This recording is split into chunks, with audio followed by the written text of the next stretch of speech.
আজকে আমি চটপটি রান্না করব। কিভাবে রান্না করব সেটাই দেখাবো। দেখো, এখানে মটর নিয়ে নিয়েছি, আলু ভেঙে নিয়েছি, মশলা নিয়ে নিয়েছি, মাংস নিয়ে নিয়েছি, আর এইখানে তেজপাতা, লবঙ্গ এগুলো নিয়ে নিয়েছি, এলাচ এগুলা। ব্যাস, আমি কিভাবে রান্না করতেছি সেইটাই আজকে দেখাবো। ফার্স্টে কড়াই তেল দিয়ে দিচ্ছি, তারপরে পেঁয়াজ কুচি, তেজপাতা ওগুলো আমি দিয়ে দিচ্ছি। পেঁয়াজগুলোকে সুন্দর করে একটু ভেজে নিব। ভাজা প্রায় হয়ে গেছে, এত ভেজে লাভ নেই। তারপরে মশলাগুলো দিয়ে দিলাম।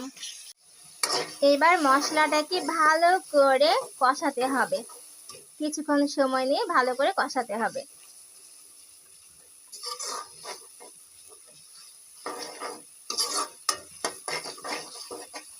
আমার আম্মু বলে আমার চটপটি রান্না নাকি ভালো লাগে, সেই জন্য আম্মু আমাকে বলছে তুমি চটপটি রান্না করো, তাই আমি রান্না করতেছি।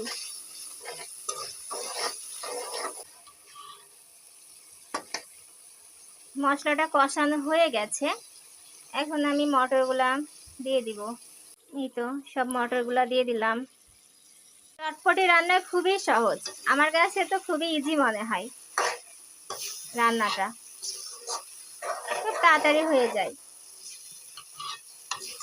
তারপরে মটরের সাথে মশলাগুলা সুন্দরভাবে কষাতে হবে। আমি এখন কষাচ্ছি।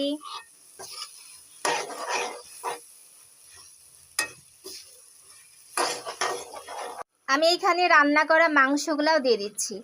মাংস আম্মু রান্না করে রাখছিল, আমার ইচ্ছে হয়েছিল মাংস দিয়ে রান্না করব। ব্যাস, আমি সব মাংসগুলো এখানে দিয়ে দিলাম। এটা অবশ্যই মুরগির মাংস, না সরি মুরগির মাংস না, খাসির মাংস। তোমরা যে কোনো মাংস দিয়ে রান্না করতে পারো, এটা আমি খাসির মাংস দিয়ে রান্না করতেছি। তারপর আবার একটু নাড়াচাড়া করতে হবে মাংস মিক্স করার জন্য।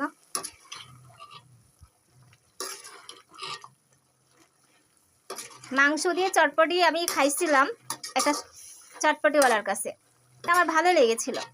তা আমি আম্মুকে বলছি আম্মু আমি চটপটিটা আজকে মাংস দিয়ে রান্না করব, তাই মাংস রান্না করছে। আম্মু খাসি মাংস রান্না করে রাখছিল, সেটা রেখে দিয়েছিল, সেটা দিয়ে আমি রান্না করতেছি। অবশ্য চটপটির জন্য রান্না করে রেখে দিয়েছিল অল্প করে। রান্না দেখে তোমরা অবাক হও না যে আমি ভালোই রান্না করতে পারি? শখ করে রান্না করি, কিন্তু মোটামুটি ভালোই রান্না করতে পারি।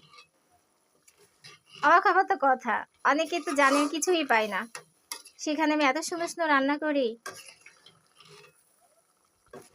নিজে রান্না নিজে প্রশংসা করতেছি, নিজের ঢোল নিজেই পেটাতেছি, আর কি করব। আরে নিজের ঢোল নিজে পিটাচ্ছি না,